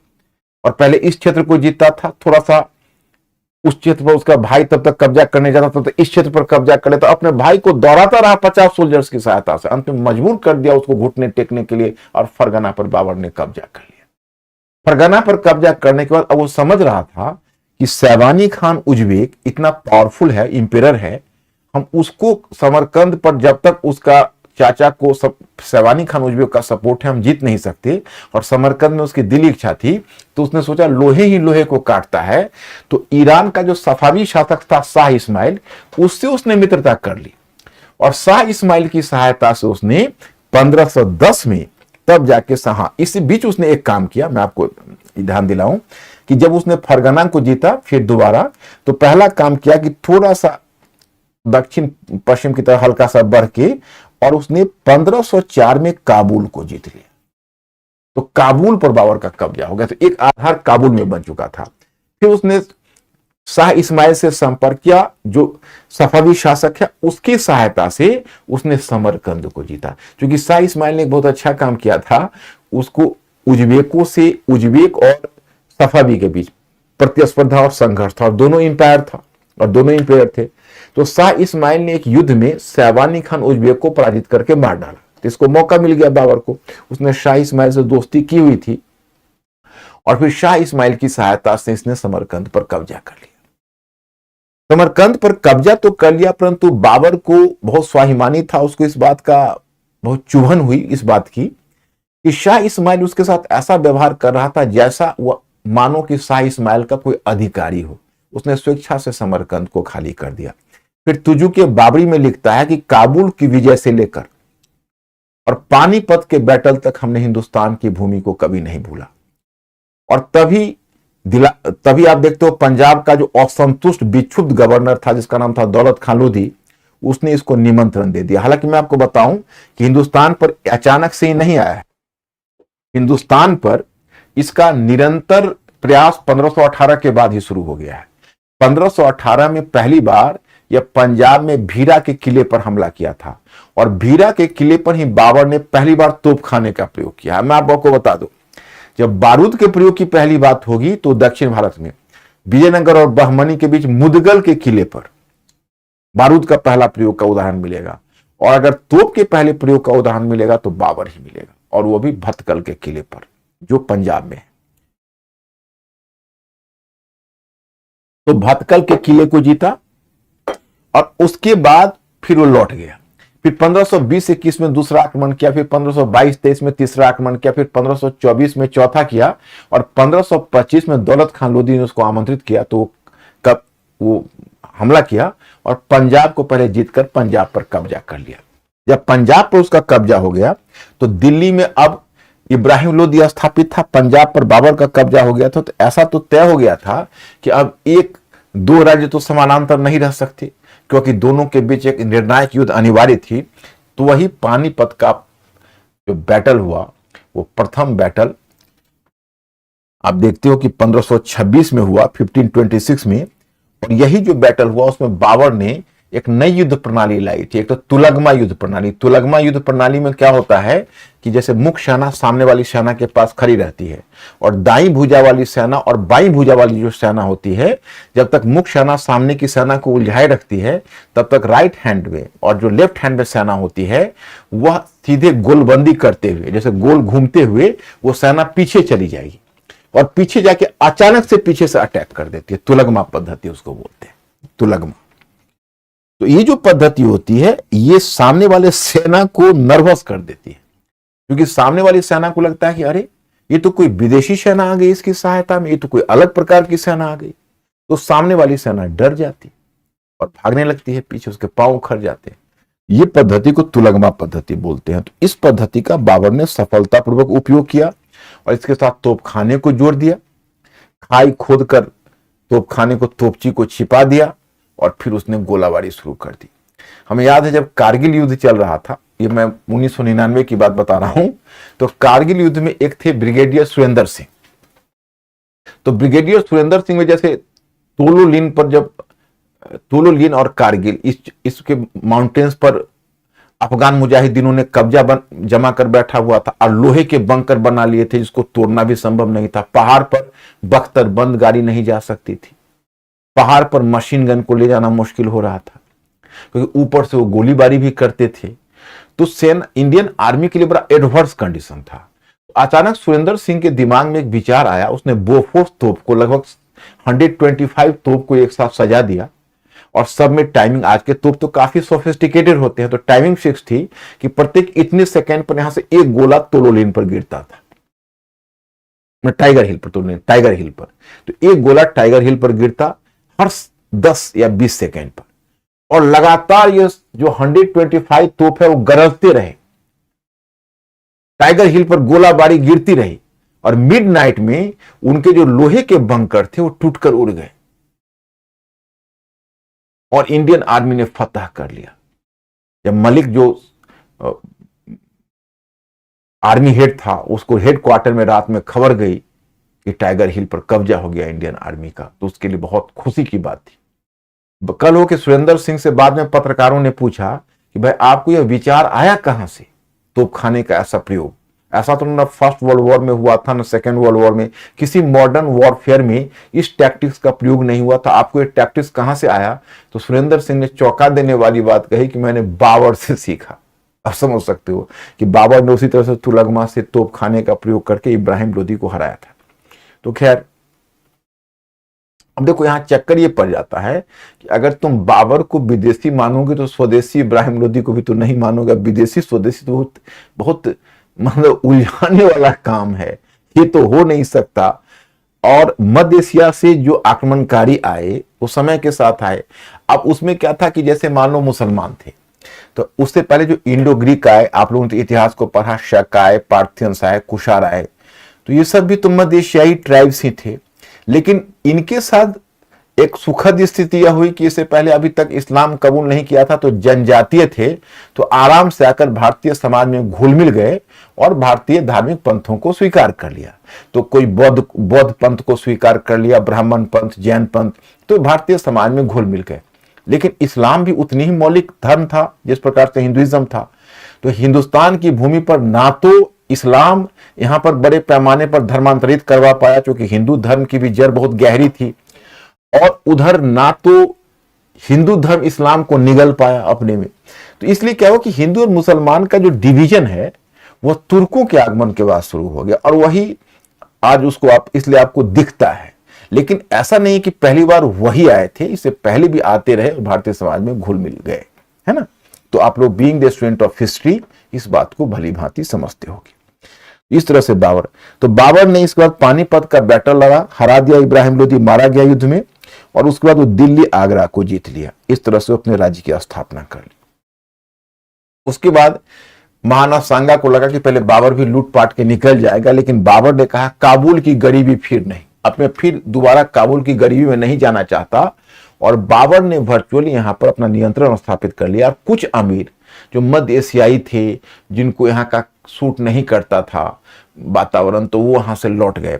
बाबर के बारे में भी कहा जाता है कि बाबर को हिंदुस्तान की आबो हवा पसंद नहीं थी। माने वो अपने तुजुके बाबरी में, देखो बाबर हिंदुस्तान का हो ही नहीं सका, मतलब उसने अपनी इच्छा भी यही रखी कि हमारे मरने के बाद हमारा कब्र काबुल में बनाया जाए। उसका डेड बॉडी यहां से काबुल गया, और वही तुम देखो अकबर तक आकर मतलब भारतीयकरण हो गया मुगलों का। औरंगजेब को आप एक्सेप्शन में रखो, he was a very different type का रूलर था। ये दुखद बात थी कि वो हिंदुस्तान की समृद्ध संस्कृति को नहीं समझ सका। लेकिन अकबर तक आकर इंडिजेनाइजेशन हो गया। हुमायूं का भी नजरिया अच्छा ही था। तो बाबर कहा करता था हिंदुस्तान के बारे में, तुजुके बाबरी में लिखा था कि हिंदुस्तान एक ऐसा मुल्क है जहां न रहने लायक मौसम है, न पीने लायक पानी है, न बात करने लायक लोग हैं, और न देखने लायक औरत है। मतलब उसको भारत हिंदुस्तान में कुछ अच्छा लग ही नहीं रहा था, लेकिन धन की जरूरत थी, काबुल में गरीबी थी, उसको हिंदुस्तान की अमीरी चाहिए थी, तो रह गया। तो पहले तो उसने यहां पर दिल्ली आगरा को जीता, फिर उसके बाद उसने नेक्स्ट अटेम्प्ट लिया, महाना सांगा से उसकी लड़ाई हुई। तो महाना सांगा से उसकी निर्णायक जो खनवा का युद्ध है 1527 का, पानीपत के बाद खनवा का युद्ध, ये ज्यादा इंपॉर्टेंट है। खनवा का युद्ध में तुम देखोगे 1527 में जो हुआ, उसमें महाना सांगा ने बहुत जमकर इसका सामना किया। हालांकि महाना सांगा पराजित हुई, लेकिन बाबर इतना दबाव में आया था कि उसने कहा था, या अल्लाह इस जंग को मैं जीत लूंगा तो मैं मदिरा पान नहीं करूंगा। मतलब मदिरा के सारे जाम तोड़ दिए थे और उसने जिहाद का नारा दिया था, धर्म युद्ध का, जीतने के लिए, कि हमारे आर्मी में एक मोटिवेशन मिली। कहते हैं बाबर के बारे में कि उसको वो शराब उसको बहुत पसंद थी और उसने अपने जीवन में साध कर रखी थी कि मैं कभी एक बाबुरी बनाऊंगा। जैसे आप राजस्थान में जाओगे तो कुएं में सीढ़ीदार जो कुएं होते हैं उसको बाबुरी, मतलब कुएं में सीढ़ीदार जो मतलब कुएं तालाब के बीच में, उसको बाबुरी बोलते हैं। तो कहा कि ऐसा बावड़ी बनाऊंगा जो केवल शराब से भरी हो। बाद में जब खानवा के युद्ध में शराब छोड़ दिया तो एक बाबुरी बनाई जो उसने शरबत से भरी, मतलब नींबू की शरबत से उसने उस बाबरी को भरी थी, उस इच्छा को पूरा करने के लिए। तो खानवा का युद्ध जीता। उसके बाद बहुत सारे अफगान, जैसे एक महमूद लोदी ही था जो इब्राहिम लोदी का छोटा भाई था, वह पहले महाना सांगा से जाके मिला, महाना सांगा के साथ खानवा के युद्ध में उतरा, फिर वो हार गया, तो फिर यहां से चला गया बंगाल, और बंगाल का वहां शासक था नुसरत शाह, वो अफगान शासक था और इब्राहिम लोदी का दामाद रहा था। इसलिए वहां पर जितने भी भगोरी अफगान थे सब बंगाल में इकट्ठे होने लगे। तो बाबर के लिए खतरे की सूचना थी, बाबर तुरंत अफगान की तरफ कूच किया और अंतिम युद्ध उसने घग्गर का युद्ध लड़ा। घग्गर का युद्ध, घग्गर के युद्ध में बाबर ने अफगानों को पराजित कर दिया, लेकिन पूरी तरह अफगानों की शक्ति को नहीं तोड़ सका। तभी बाबर को सूचना मिली कि काबुल में विद्रोह शुरू हो गया है, और काबुल का विद्रोह दबाने के लिए बाबर तेजी से जैसे तैसे संधि करके घग्गर के युद्ध के बाद अफगानों से और काबुल की तरफ तेजी से बढ़ा। लेकिन रास्ते में ही था आग लाहौर में, तो उसका डेथ हो गया और फिर उसका डेड बॉडी लाया गया, कुछ समय आगरा में रखा गया, और आगरा में जिस बाग में रखा गया उसका नाम आराम बाग रखा गया, अभी उसका नाम राम बाग है। और फिर वहां से उसके डेड बॉडी को उठाकर काबुल में ले जाके दफना दिया गया। तो ये घटना है। तो बाबर का टाइम है 1526 से 30। अब इसके बाद उसका उत्तराधिकारी हुआ हुमायूं। यानी बाबर के 4 बेटे थे, एक बेटा हुमायूं सबसे बड़ा बेटा, दूसरा बेटा कामरान, तीसरा बेटा हिंदाल और चौथा बेटा अस्करी। अब हुमायूं तो को बादशाह का पद मिला, लेकिन उसका जो भाई कामरान था वो बहुत महत्वाकांक्षी था। तो वो काबुल और कंधार का उसको गवर्नर बनाया हुआ था बाबर ने। तो काबुल और कंधार का जो गवर्नर के पद पर था, तो उसने पंजाब, लाहौर और हिसार फिरोजा, उसने पंजाब पर भी कब्जा कर लिया, लाहौर पर भी कब्जा कर लिया और हिसार फिरोजा पर भी कब्जा कर लिया। इन सारे क्षेत्र पर उसने कब्जा कर लिया। और हुमायूं को यह बात बुरी लगी कि भाई ये तो हमारी संप्रभुता का उल्लंघन है कि इतने बड़े भूभाग पर कामरान कब्जा करके बैठ गया। लेकिन वो जानता था कि अभी अगर कामरान से मैं लड़ूंगा तो एक उत्तराधिकार का युद्ध शुरू हो जाएगा और इसका सीधा फायदा अफगान ले लेंगे। तो वह इसलिए सहन कर गया। अब उसने एक भाई था उसका अस्करी, उसको भी उसने थोड़ा भूभाग दे दिया, संभल का भूभाग, और दूसरा भाई था हिंदाल, उसको उसने अलवर का भूभाग दे दिया। तो प्रैक्टिकली उसने बाकी भाइयों को भी संतुष्ट करने की कोशिश की। लेकिन हुमायूं के सामने सबसे बड़ी चुनौती थी हिंदुस्तान में अफगानों की संख्या बहुत थी और अफगानों की शक्ति अभी तक नहीं टूट सकी थी। इधर पूर्व में भी अफगान एकत्रित थे, पश्चिम में भी अफगान एकत्रित थे। पश्चिम में एक बड़ा ही शक्तिशाली अफगान शासक का उद्भव हुआ था जिसका नाम था बहादुर शाह। तो बहादुर शाह गुजरात का शासक था, लेकिन बहादुर शाह ने 1531 में मालवा को भी जीत लिया था। तो बहादुर शाह गुजरात और मालवा दोनों का शासक बन बैठा। जो बहादुर शाह है वो बहादुर शाह गुजरात और मालवा दोनों का शासक बन बैठा। गुजरात पर तो उसने पहले ही कब्जा कर रखा था, अब उसने मालवा पर भी कब्जा कर लिया। So he became the ruler of Gujarat and Malwa both.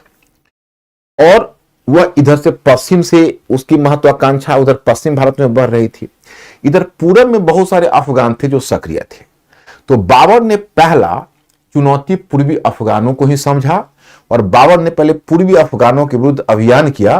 और 1532 में दौराह की लड़ाई में, एक लड़ाई का नाम है दौराह, 1532 में दौराह के युद्ध में उसने पूर्वी अफगानों को, दौराह के युद्ध में उसने पूर्वी अफगानों को पराजित किया। मैंने पूर्वी अफगानों का जो गुट था उसको हुमायूं ने पराजित कर दिया। लेकिन उसी समय पूरब में एक बड़ा ही एक कुशल और बहुत ही कह सकते हो शातिर और चालाक, जिसमें कहते हैं जिसमें शेर के साथ लोमड़ी के व्यक्तित्व का मिश्रण है, वो था शेर खान। तो शेर खान ने वहां पर हुमायूं को मात दे दी, क्योंकि शेर खान का रिकॉर्ड क्या था कि शेर खान ने एक बनारस के पास एक किला है, उसका नाम है चुनार, उसका नाम है चुनार। तो शेर खान ने चुनार के किले पर उस समय कब्जा कर रखा था, और चुनार का किला उत्तर भारत का एक महत्वपूर्ण किला था। तो हुमायूं दौरा का युद्ध जीतने के बाद और तब हुमायूं जाता है वहां पर, तो यहां पर पता चलता है कि बनारस के पास जो जगह चुनार है, वह चुनार के किले पर शेरशाह का कब्जा है। जब हुमायूं पहुंचता है तो हुमायूं सबसे पहले शेर खान ने चालाकी यह की कि वो जानबूझकर अफगानों के गुट में शामिल नहीं हुआ, ताकि वह हुमायूं के गुड बुक में आ सके और हुमायूं को उसके इंटेंशन पर कोई डाउट ना हो। अब जब हुमायूं जब चुनार के किले पर घेरा डालना चाहा, तो शेर खान उसके सामने समर्पण कर दिया, कहा कि हम तो आपके मातहत हैं, आप जैसा कहेंगे हम करेंगे। तो हुमायूं बहुत संतुष्ट हुआ शेर खान के व्यवहार से, उसको चुनार के किले पर कब्जा बने रहने दिया, और उसने शेर खान ने उसकी अधीनता स्वीकार कर ली। तो समस्या सॉल्व। उसने समझा कि चलो शेर खान का प्रॉब्लम वैसे ही सॉल्व है, क्योंकि वह तो वैसे भी इनऑफेंसिव है, उसमें कोई प्रॉब्लम ही नहीं। तब तक वो आया, और आकर ये घटना 1533 से 34 के बीच दिल्ली में वह एक अपनी नई राजधानी का निर्माण करवाना शुरू किया। उस नई राजधानी का नाम है दीन पनाह। उसी पर बाद में शेरशाह ने पुराना किला बनाया है दीन पनाह पर। कुछ स्टूडेंट्स इसकी आलोचना करते हैं कि भाई इतना वैल्यूएबल टाइम वो राजधानी बनाने में क्यों गवा दिया, लेकिन जब सतीश चंद्र पर हो गए तो सतीश चंद्र कहते हैं कि देखिए, पश्चिम में जो बहादुर शाह का दबाव उसके ऊपर था, जिस कारण से दिल्ली राजधानी असुरक्षित हो गई, आगरा राजधानी असुरक्षित हो गई थी, इसलिए वो दिल्ली को चाहता था एक दूसरी वैकल्पिक राजधानी, क्योंकि अब तक राजधानी आगरा में थी, तो दिल्ली में दीन पनाह नामक एक राजधानी बनाने का प्रयत्न किया था। अब उसके बाद तब तक उधर से बहादुर शाह की चुनौती पश्चिम में मिली, तो अपने दो भाई अस्करी और हिंदाल के साथ वो गया और पहले मालवा को जीता और फिर गुजरात को जीत लिया। बहादुर शाह उसके सामने नहीं उतर पाया, इतना बड़ा योद्धा था हुमायूं भी। अब समझ सकते हो कि पहले बहादुर शाह मालवा में पराजित हुआ, और मालवा में पराजित होने के बाद बहादुर शाह गुजरात में पराजित हुआ। मालवा में पराजित होने के बाद गुजरात भागा, हुमायूं ने गुजरात में उसका पीछा किया, तब वो काठियावाड़ भाग गया, और हुमायूं ने मालवा गुजरात दोनों पर कब्जा कर लिया। क्योंकि गुजरात का क्लाइमेट उसको सूट नहीं किया, तो मालवा में आकर आराम कर रहा था, और अपने बेटे अपने भाई अस्करी को उसने गुजरात का प्रशासन सौंपा था। अब अस्करी इतना नादान, इतना अयोग्य था कि अस्करी अपने अमीरों से, अमीर कहते हैं अपने अधिकारी को, उससे झगड़ पड़ा, और लड़ने के बाद गुस्सा खाकर आगरा की तरफ चला गया। अब आगरा की तरफ बढ़ गया। यहां मालवा में हुमायूं बैठा हुआ है। हुमायूं को लगा कि यार ये क्या खेल है, हम यहाँ आगरा में बैठे हुए हैं, सॉरी हम यहाँ मालवा में बैठे हुए हैं, वो आगरा की तरफ जा रहा है, कहीं ऐसा तो नहीं कि गद्दी पर कब्जा करने जा रहा है। हुमायूं डर गया और वो मालवा को खाली करके अपने भाई का पीछा करते हुए निकला। रास्ते में दोनों भाई की मुलाकात हुई, गलतफहमी दूर हुई, लेकिन तब तक मालवा और गुजरात दोनों हुमायूं के हाथ से निकल चुका था। लेकिन चलिए, एक ढाढ़स यही है कि एक वर्ष के बाद ही 1538 में, तब तक बहादुर शाह का एक पुर्तगीज गवर्नर था। पुर्तगीज गवर्नर का नाम था नीनो डी कुन्हा।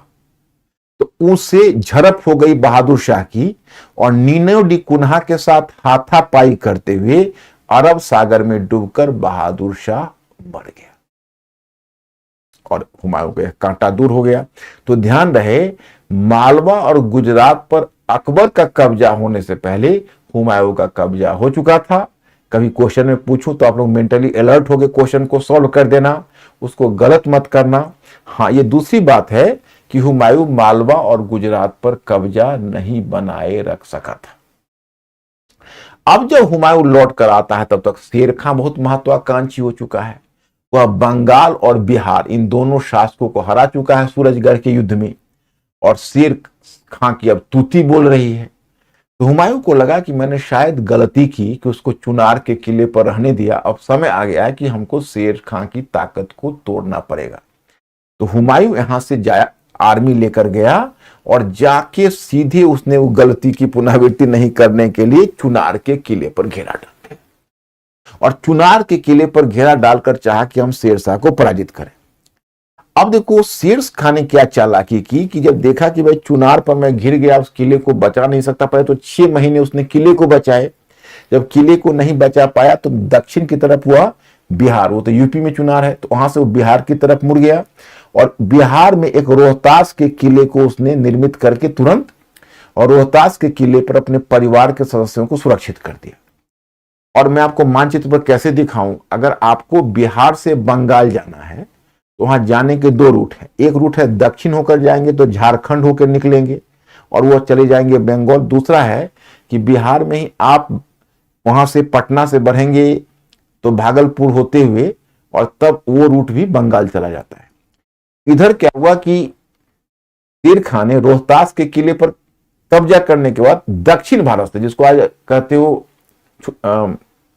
झारखंड, तो झारखंड से होते हुए वाले क्षेत्र से होते हुए दक्षिण बिहार से होते हुए और तब वह बंगाल में गया और बंगाल का शासक था गयासुद्दीन महमूद, उसको पराजित कर दिया। गयासुद्दीन महमूद घायल अवस्था में दौड़ा हुआ आया चुनार के पास और आके हुमायूं को बताया कि आप यहां रुके, घेरा डाले खड़े हैं। वहां तो शेरशाह ने बंगाल को जीत लिया। अब देखिए, अब हुमायूं, ये तो शेर खां तो गया था इधर झारखंड वाले रूट वाले, जो इसको झारखंड दक्षिणी बिहार के माध्यम से, और ये इधर से पूरब की तरफ तेजी से हुमायूं सेना लेकर बढ़ा भागलपुर वाले रूट से और पहुंच गया बंगाल। और जब बंगाल में इधर से हुमायूं घुसना चाह रहा है तो पहले शेर खान ने उसको प्रपोजल भेजा, कहा कि ऐसा है कि अगर आप बंगाल पर हमारा नियंत्रण मान लेंगे तो हम आपको 10 लाख रुपए वार्षिक राजस्व देंगे और आपकी अधीनता, आपकी संप्रभुता स्वीकार कर लेंगे। लेकिन इस बार हुमायूं मात खाने वाला नहीं था। हुमायूं कहा नहीं, इस बार तुम्हारी चालाकी नहीं चलेगी, हमें कोई प्रपोजल मंजूर नहीं है, बंगाल समर्पण करो पहले। अब शेर खान ने देखा कि हुमायूं से डायरेक्ट लड़ना अभी बुद्धिमानी नहीं है, तो फिर दक्षिणी बिहार वाले रूट से सीधे इधर से ही बंगाल से निकल गया और बंगाल से निकल के दक्षिणी बिहार वाले रूट पकड़ते हुए आया। तब तक हुमायूं के साथ दिक्कत यह हुई कि हुमायूं सोचता था कि भाई हम बंगाल से शेरशाह को भगा के गयासुद्दीन महमूद को स्थापित करके हम फ्री हो जाएंगे, फिर चुनार पर लड़ेंगे। और तब तक गयासुद्दीन महमूद इंजरी के कारण मर गया, ही सकम टू इंजरी, और उसका कोई स्पष्ट उत्तराधिकारी नहीं था, कोई योग्य भी नहीं था। अब मजबूरी में हुमायूं को बंगाल पर कब्जा करना पड़ा और बंगाल पर कब्जा करने के बाद वहां के प्रशासन को देखरेख करने लगा तो वो फंस गया बंगाल में। तब तक इधर शेर खां आकर दक्षिणी बिहार वाले रूट से आकर फिर चुनार के किले पर कब्जा कर लिया और आगरा और बंगाल के बीच का जो हुमायूं का रसद मार्ग था, वो रसद मार्ग को ही काट दिया। अब तो बंगाल में फंस गया हुमायूं। अब यही स्थिति है, ना तो उसको आगरा से कोई सूचना मिल पा रही थी, ना मतलब सामग्री आ रही थी, ना सहायता मिल पा रही थी। तभी हुमायूं को उड़ती हुई एक खबर मिली कि उसका एक भाई हिंदाल ने उसकी अनुपस्थिति में आगरा में सिंहासन पर कब्जा करने की कोशिश की थी, लेकिन उधर काबुल से कामरान आकर उसके प्रयास को विफल बना दिया, इसलिए आगरा बच गया। अब हुमायूं को आगरा की चिंता सताने लगी कि कहीं ऐसा न हो कि हम इस जगह को खो दें, और वह आगे बढ़ने का प्रयत्न करने लगा। और इसी क्रम में उसने जब लौटना शुरू किया यहां से, तो रास्ते में शेरशाह ने उसको गुरिल्ला पद्धति से हमला करना शुरू किया, छापामारी पद्धति से। शेरशाह तब उतरा जब वो जीत उसकी निश्चित होने लगी, तो चौसा के मैदान में वो 1539 में हुमायूं को ललकारा। और आज तो आपका समय ही समाप्त हो रहा है। अब अंकुर 1 मिनट समय है, पहले बच्चों का क्वेरीज के बारे में जानूं कि आर दे क्लियर और कोई प्रॉब्लम, क्योंकि कहानी को कहानी की तरह सुनो और जो मैटर मैंने दिया है उस राजनीतिक इतिहास में किंग्स की कनेक्टिविटी बना लो और दिमाग में एक बार सेट कर लो। भूल जाओगे तो फिर रिवाइज कर लेना। बस राजनीतिक इतिहास में तुमको ज्यादा नहीं चाहिए। और अंकुर, विक्रम पूछ रहे हैं कि चंदेरी का चंदेरी का युद्ध एक्चुअली चंदेरी में, हाँ, तुमको चंदेरी का इसलिए लगा होगा कि मैंने खानवा के युद्ध की बात की और 1528 में मेदिनी राय जो चंदेरी का शासक है उसको पराजित करके, हाँ वो मैंने कहना भूल गया था मैं, 1526 में पानीपत जीता, 1527 में खनवा का युद्ध जीता और 1528 में चंदेरी का शासक वही मेदिनी राय था जो मैंने आपको बताया कि महाराणा सांगा का फॉलोअर था, मैंने उसका उनका अधीनस्थ मतलब सामंत था, तो उसको पराजित करके बाबर ने चंदेरी को जीता और तब 1529 में घग्घर की लड़ाई उसने बंगाल लड़ी। बीच में मैंने चंदेरी छोड़ दिया था, तो यही चंदेरी का युद्ध है। बाकी ओके है। तो आज तो इतना ही मैं स्टूडेंट्स, अब समय समाप्त हो गया। अब कल मिलते हैं, कल के फिर 5 क्वेश्चन के लिए भी तैयार रहिएगा और मुगल का जो शेष है कल हो जाएगा। राजनीतिक इतिहास थोड़ा बड़ा होता है, इसमें टाइम लगता है और फिर हम लोग प्रशासन वगैरह देखते रहेंगे और इसी तरह आगे बढ़ते रहेंगे। ओके।